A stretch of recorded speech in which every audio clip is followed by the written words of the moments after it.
Welcome, guys, to our next keynote.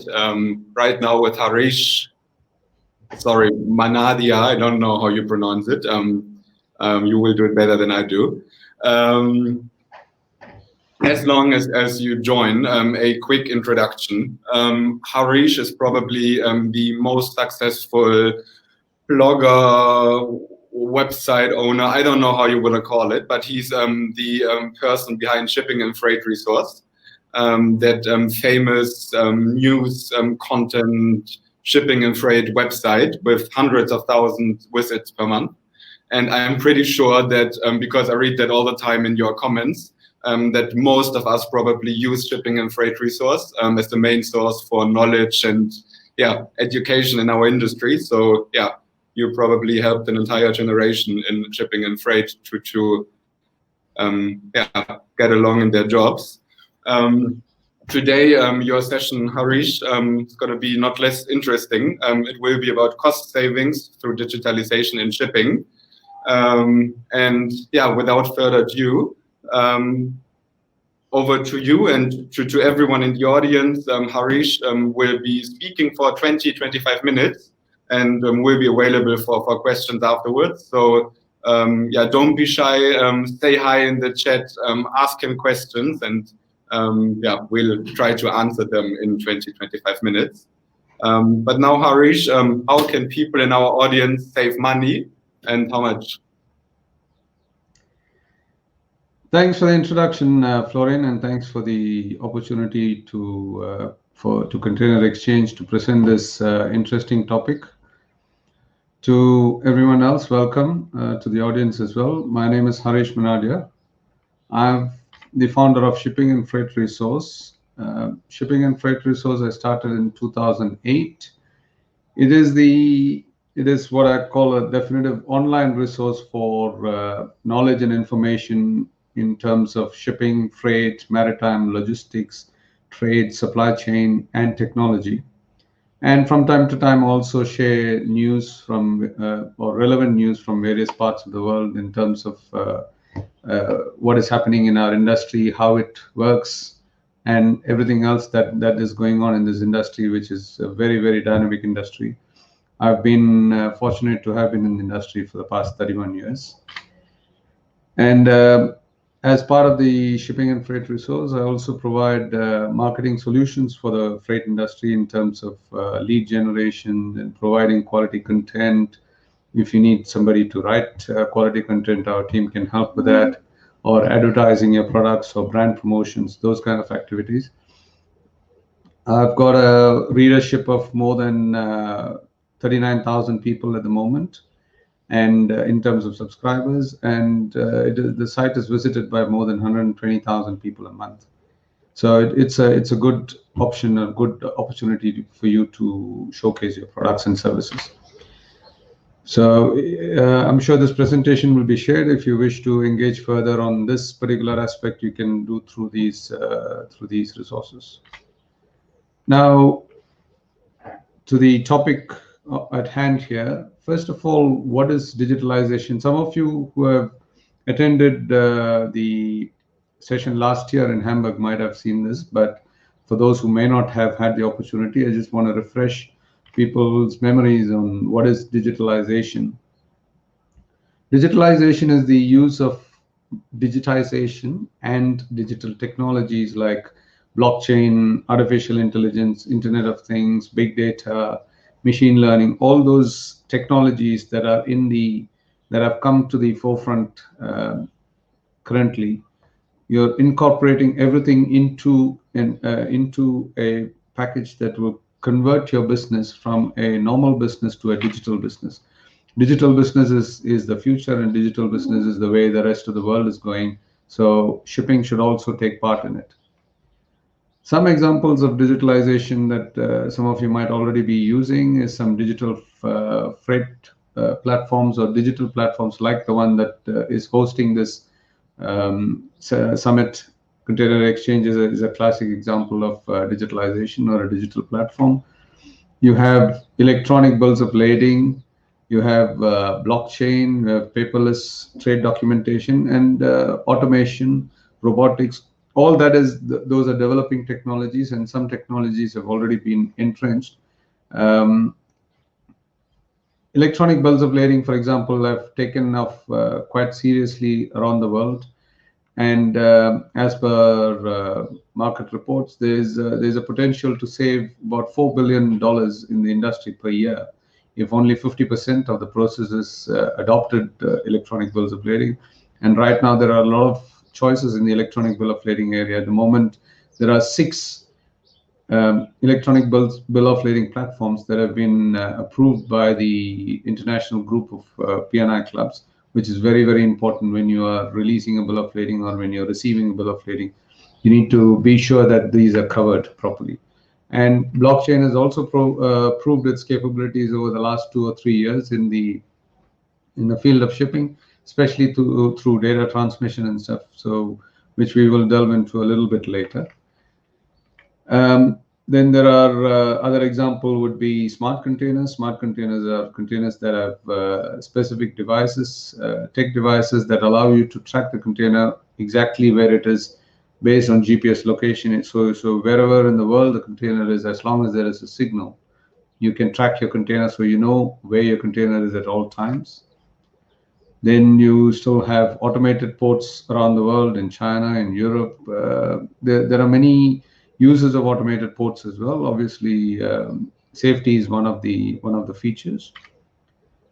But why do we need digitalization? This is also a question, because shipping and freight as an industry has been working for centuries, in fact, and has been carrying on for many years in the same way it has been carrying on. So why do we need digitalization all of a sudden? Well, to start off with, the main reason is the world trade is growing. As you can see in the slide here, world trade and GDP has grown by 26% since 2008, and that is a big number to grow. And in terms of value, it is currently sitting in 2019. As of 2019, it is sitting at $19.05 trillion, the global trade. And ships are getting bigger and bigger and bigger. You will see from the evolution of container ships from 1968 to 2020 the difference, and from 2010 from 2012, almost every year there has been a new largest container ship in the world. And right now we're sitting at in 2020 with HMM Algeciras, which is the biggest container ship at the moment. And the types of ships are also increasing in terms of sizes and in terms of values. If you see this chart just gives a brief introduction about the various vessel types and the value of each. So, for example, if you look at offshore vessels, for example, it is only sitting at a 4.1% in terms of deadweight capacity, but in terms of value, it is 18.4%. So it does not always match, but this is how the ship space is moving. And as per recent statistics, the container market is expected to grow, and it has been growing quite rapidly, and it is still expected to grow, COVID notwithstanding. But this is the projected growth from 2015 to 2021. Some of this is actual figures, some of them are projected.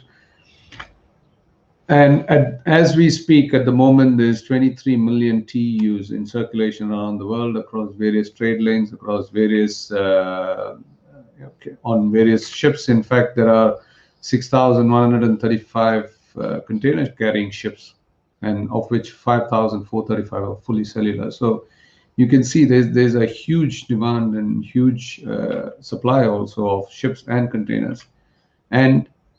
But simultaneously, paperwork is increasing. Day by day, people are struggling with paperwork. People are struggling with coping up with all these volumes. Now, if you imagine doing all this manually, it is a nightmare. I don't think anybody can cope up with doing all these trade activities manually with all these paperworks, with the number of shipments increasing and the demand from customers.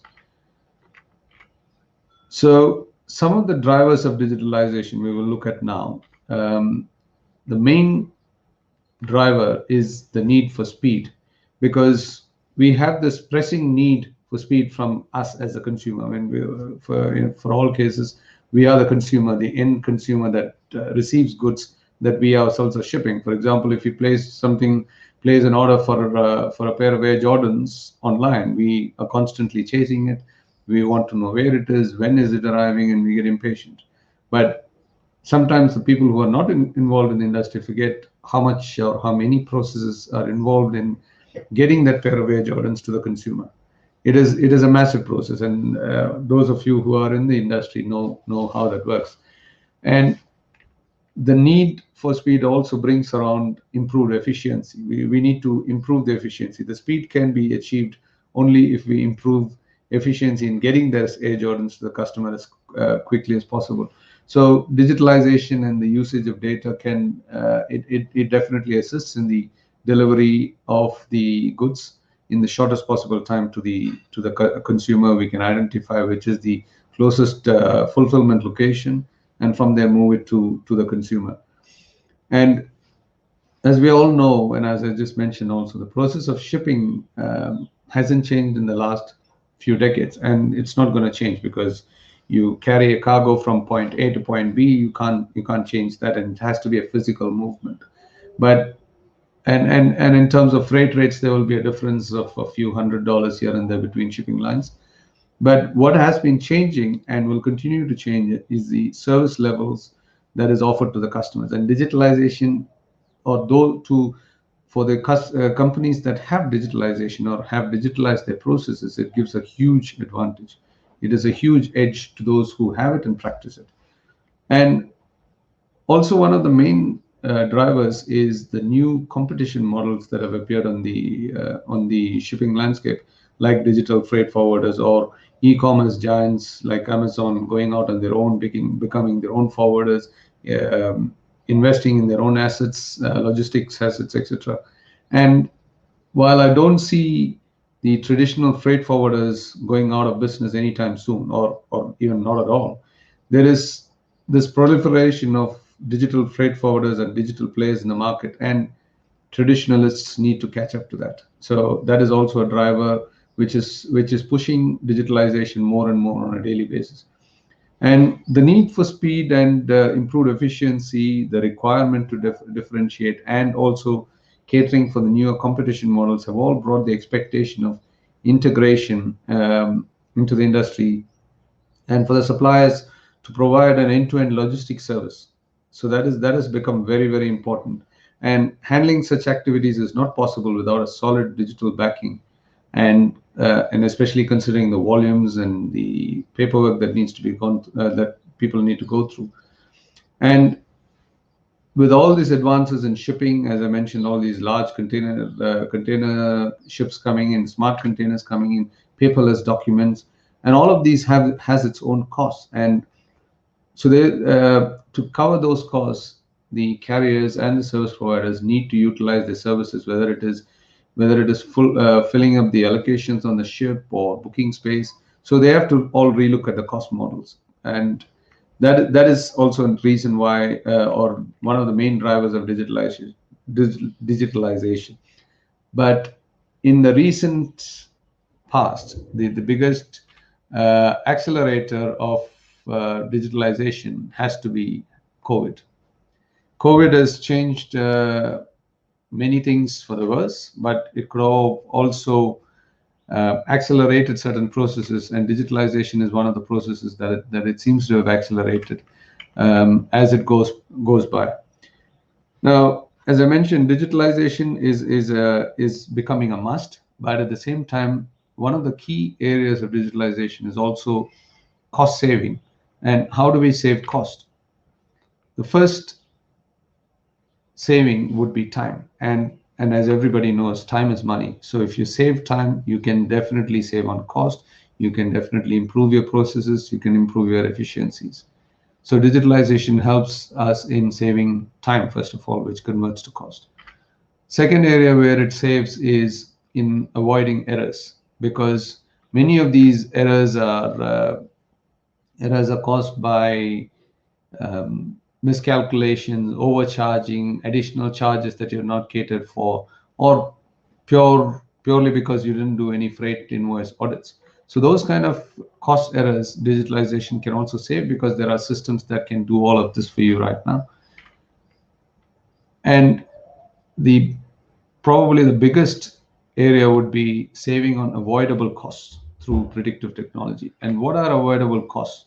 Avoidable costs are something like storage, demurrage, detention. These three costs combined together can create such an impact on the customer's bottom line that sometimes they decide, hey, I don't need this cargo, or I don't want this cargo because it is costing me so much to pay for demurrage, detention, storage. All those costs put together could sometimes outweigh the cost or value of the goods, and they can just say, okay, we're not interested in the cargo anymore, and abandon the cargo. But cargo abandoning is also an issue, because then it gets to a stage where somebody has to pay for it, and a lot of the times it could be the carrier, or it could be the freight forwarder, because they just made the booking. So these are some areas where you can definitely avoid these costs, or these avoidable costs. And if you look at what are the causes of these avoidable costs, some of the main issues are documentation. Documentation is the key issue, and that is where digitalization can really help in avoiding these costs. Documentary delays, there's incorrect documentation, sometimes documents are lost, sometimes there are customs stops or police stops, which also adds to the delay, which will create more costs like storage and demurrage. And another key factor is the lack of visibility, because people don't know where the containers are, where it is coming from, where it is stuck, if it is stuck somewhere. And just sometimes it's all plain old laziness, because somebody somewhere didn't do something they were supposed to do. Now, overcoming these avoidable costs through digitalization is possible, because we can use there are several TMS, transport management systems, or WMS, and other systems, digital freight platforms that are available, which can assist the customers in managing and avoiding excess inventory. Avoiding excess inventory is very, very essential to many of the retail customers or automotive customers, for example, because the storage cost can boomerang. And if you're able to plan your shipments in good time, you will be able to avoid these costs. And you can also identify and solve pain points through these predictive analysis. Like, there are systems that can provide you free time optimization analysis and weigh, for example, in which port you are spending more money in demurrage or storage, or which port has more free time, which carrier is giving more free time. So these kind of things can be analyzed through the digital platforms that are available, and these will definitely help you in analyzing the demurrage and detention bills, the storage bills, and you can use that in a more productive way. As I mentioned, documentation is one of the key issues, and right now, in the current practice, you send a document through courier, through post, through air freight, through many various different means, and it can take anything between 5 to 7 days to reach your customer. And some of the shipping routes, you have a transit time of 3 days, 4 days, 5 days, and you may not get the buyer might not get the documentation in time. And for that also, the digital platforms will help you transfer documentation within a few seconds. And you can also use digitalization to save costs through smart procurement. Digital platforms available for that. So how far are we really with digitalization in shipping? How far have we reached? Where are we? So if you look at that, on my site, we recently conducted a survey with Ocean Insights, where we said, will you change your strategy now, because COVID has created havoc around the world?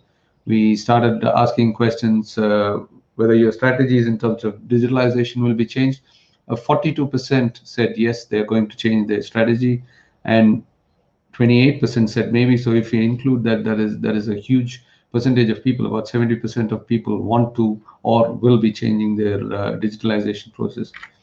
And through another survey with the Haven, and which we used to find out industry's readiness to invest in freight technologies, a whopping 50% said they don't use any software, freight management software, and they're doing things manually. Whereas part of them said they're using part digital, part manual. Then there were and majority of the concerns were related to manual processes and waiting for quotations. So these are all areas where digitalization can definitely help customers, whether you're a shipper or a freight forwarder. It can definitely help in overcoming these issues for all these delays. And when we looked at the level of automation of the processes, you could see in different areas it was different. But as you can see here, majority of the levels were for digital levels were very, very low. In quotations, it was only 7%. The highest was track and trace, which is still at 12%, but it's still not enough, because manual processes are still 30% of people are still using manual processes of tracking and tracing, which means pick up the phone and speak to the shipping lines or go to individual shipping line websites and track and trace your containers. So we have smart containers, yes. We have smart bills of lading, yes. We have smart ships, we have smart ports, we have smart contracts, we have smart warehouses. But smart people, it's my lips are sealed on that for now. So what is the point of all this? The point of all this is that the digitalization cannot create awareness. Digitalization can help you. Digitalization is a tool to help you manage your business better, to save costs, and to progress further in the industry. But it cannot create awareness. The people and the companies and staff or the employees who are working in that company, they must create that awareness themselves or understand that awareness themselves. So they need to understand the processes, what is happening, how things are working, and also understand the client's requirements, their pain points, and try to see how it can be done. And they must understand, main thing is they must understand that the digitalization has limits. It's not a quick fix. If you start today, it will take you at least 6 to 9 months. That is one of the things that Thomas also mentioned earlier in his presentation. It takes 6 to 9 months for this whole thing to come to fruition. So, and people should not adopt technology just because they want a fancy technology or say they're using something fancy. But everybody must be ready to start implementing digitalization in their processes, in their businesses, and see how it can save costs for all of us. I can take any questions if you have. Perfect. Thanks a lot, Hariesh. I hope you guys can hear me. Yeah, you take your time to type in questions for Hariesh. Meanwhile, we have 2 questions from the audience already. I just read them out loud and then we go through them, Hariesh. Are there different ways of thinking of cost savings when you're standing in a financial crisis and when the market is normal? Probably related to COVID now and how people deal with digitalization now that people work from home, budgets got slashed and so on. How do you think about that? Well, cost saving becomes especially relevant and important, especially in financial crisis or when we are facing crisis like COVID, for example. And when the market is normal, people didn't think so much about it. But as I mentioned, right now, more than the driver of digitalization, COVID has become an accelerator of digitalization. So if you have those kind of technologies available to you, especially in a financial crisis, this is when digitalization is important. And we don't know when the next crisis will come or what the next crisis is. So if you didn't have these opportunities right now, or when we were faced with this financial crisis, it is always better to plan. And if you can look at your business and say where you can invest a little bit more into the business, into streamlining your processes a lot more through digitalization, and see how we can reduce the cost impact. So when when the next crisis hits, financial or trade or commercial or otherwise, any kind of crisis, you can always shape your businesses suitably to get over that crisis. Yeah. Thanks. And I think the next question is related to that one pie chart you showed for the study together with Ocean Insights. By the way, they will also speak at the DCS in about 2 or 3 hours, so don't miss their session. I think it's connected to the pie chart where you showed how people think that COVID accelerates their digitalization. Do you have a few concrete examples how, especially if I look at the question, how especially smaller companies can digitize their business and what is needed for them to change? Yeah, definitely. The beauty of digitalization and these new age technology platforms is that you do not need to buy the whole ERP system or the whole system as a complete product. There are certain platforms that are offering bite-sized technology options. So if you want only container tracking or only freight invoice audits or only, for example, documentation modules, there are companies that are selling those in that manner. So if you're a small company and you have a specific pain point, like for example, if you're using 10 people to create documentation, you can reduce that number through digitalization, which might help you in that process. And as you grow through that process, you can always add on, because there are several options available as plug-in as plug and play. So these are some of the strategies that you can use. So you do a complete audit of your system or your business and see where you spend, what is taking up most of your time, what is taking up most of your money, and try to see from the market what sort of digital options are available, because there are off-the-shelf products, there are products that can be customized, there are products that are completely integrated, so you don't need to do anything. Of course, systems like SAP, for example, and stuff are super expensive for certain people, but those are certain things that you can do as a strategy. Yeah, thanks, Hariesh. And we've got another question from Prasan.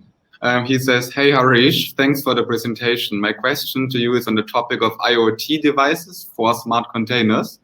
Is this technology a worthwhile investment in the present day environment? And I would like to know on how soon do you think that this technology would be widely accepted and used by the entire industry?"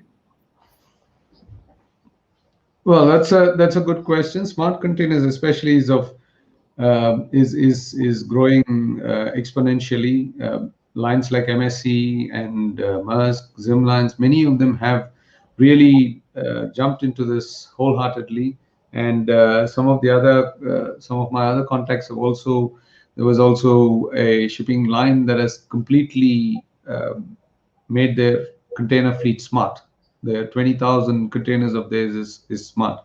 So devices like smart containers or technologies like smart containers is definitely taking off, and it has shown its importance in the business of, for example, reefer containers, where you can monitor where a refrigerated container claim it's very, very expensive, and any failures should be notified immediately. And when you have that information at your fingertips, you can always communicate with the ship or communicate with the port or communicate with the transporter and say, hey, I'm seeing this temperature setting is off, or the vent setting is off, or the humidity is not right, or some door is open, or equipment malfunction. There's many such things that you can track and pick up from a smart container, which when you communicate effectively and immediately to the people involved, it can save you and your customers a lot of time, money.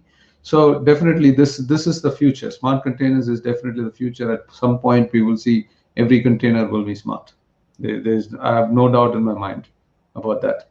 Thanks a lot, Hariesh. Thanks a lot, everyone in the audience. We have a few seconds left. So if you don't already follow Shipping and Freight Resource and what Hariesh does, go and check out their website. Just type it into Google. It's super easy to find. We make this webinar session available after the DCS as well. We'll send it around. Hariesh will share it. And yeah, I hope you enjoyed it. Thanks for joining us, Hariesh. Always a pleasure. Thanks for the opportunity again, Flo, and thanks to all the attendees and for the questions. These are things that make shipping and freight interesting. And as Florian mentioned, please do head over to the site also. There are many questions people ask there as well. Could not better summarize it. Thanks a lot, Hariesh. Thanks a lot, everyone. See you in the next session with Patrick Berglund from Xeneda. Bye-bye. Bye.